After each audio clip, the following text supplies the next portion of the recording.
Just wanted to show you a few of my weapons. This video is basically how to be a badass. So, first thing is wear black. That's pretty common, but there's a lot of people who wear black who are basically posers. Black is used by ninjas to conceal themselves at night. Also, dark gray is commonly used. Or dark blue, as it blends into the shadows rather well.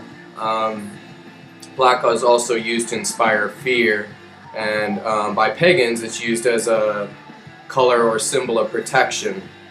Now, as you're continuing on your path of training, and this video is primarily made for those who already have a background in martial arts, although if you feel inspired by this video, feel free to look up your local dojo.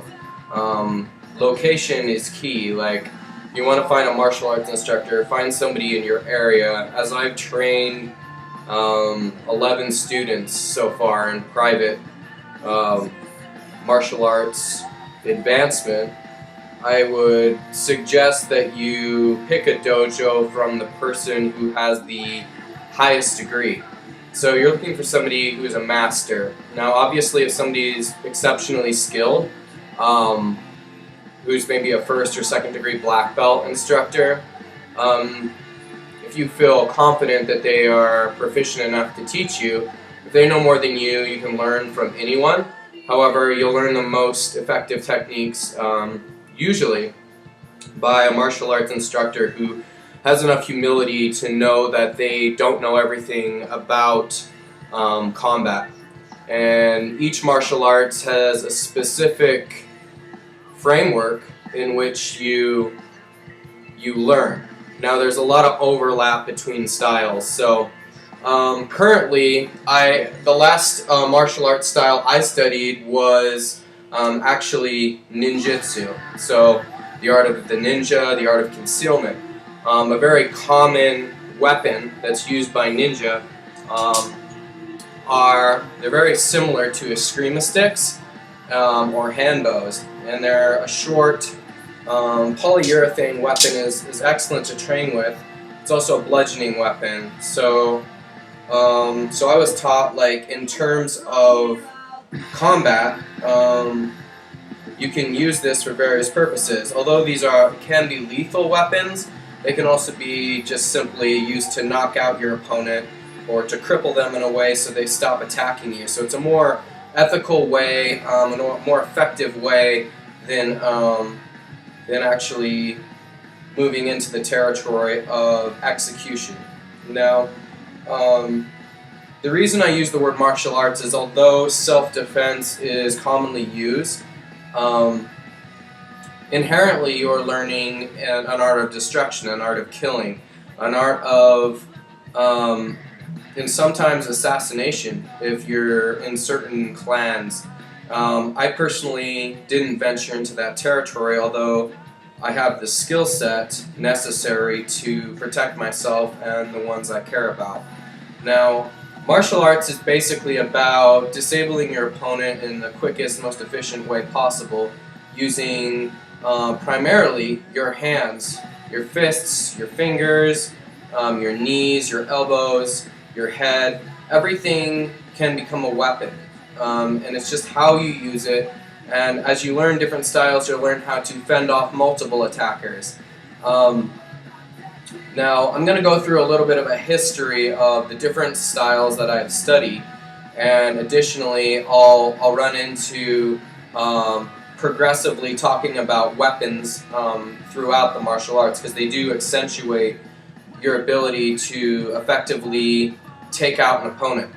A good training weapon, if you are of average height, and if you're of a leaner build, muscular build, I will be talking from that perspective. Now, somebody who is of a huskier build or taller and thinner, they will be primarily using different techniques than I will be able to teach you. So if you're of that body type, I recommend you steer towards a martial arts instructor of that same body type. So if you're more heavy set, steer towards a heavier set martial arts instructor, a bigger bone, broader shoulders, bigger arms. If you're of a thin, tall build, you might be interested in crane style from Shaolin or Shaolin, however you want to pronounce it, martial arts, and that will train you in that way. If you're very short, like shorter than me, 5'6", 5'5", you're probably going to be looking at more like snake style or monkey style, or something that's more in the realm of being evasive and conniving and more of a scoundrel in your attack, sneaky, because you're going to be going up against people who are 6'3", and if you're like 5'6" or 5'5" or whatever, it's going to be a lot harder for you to take down somebody like that. But then again, you're probably going to be faster and quicker. So me being 5'8" or 5'9" with my shoes on, I'm of average height in the U.S., and that is from the perspective that I'll be talking. Now, I've taken down people who are 6 foot, 6'3", I've taken down fat people, I don't want to say fat, but overweight people, shorter people. It's just a matter of women, men, it doesn't matter. When you are in combat, a woman can be just as deadly as a man if you give her the opening, especially if she has a weapon. Now, generally speaking, in martial arts, I haven't met many women who could even stand toe-to-toe with me. I think maybe like one in my entire martial arts experience. Of course, they're more rare. I mean, women are less likely to join a dojo than a man would, at least in this country.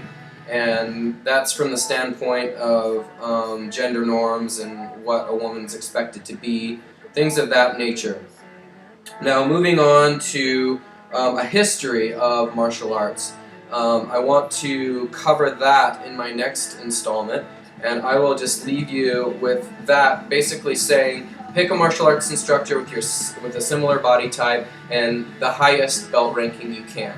So I'll leave that as this short video, and I'll continue on with video 2 shortly.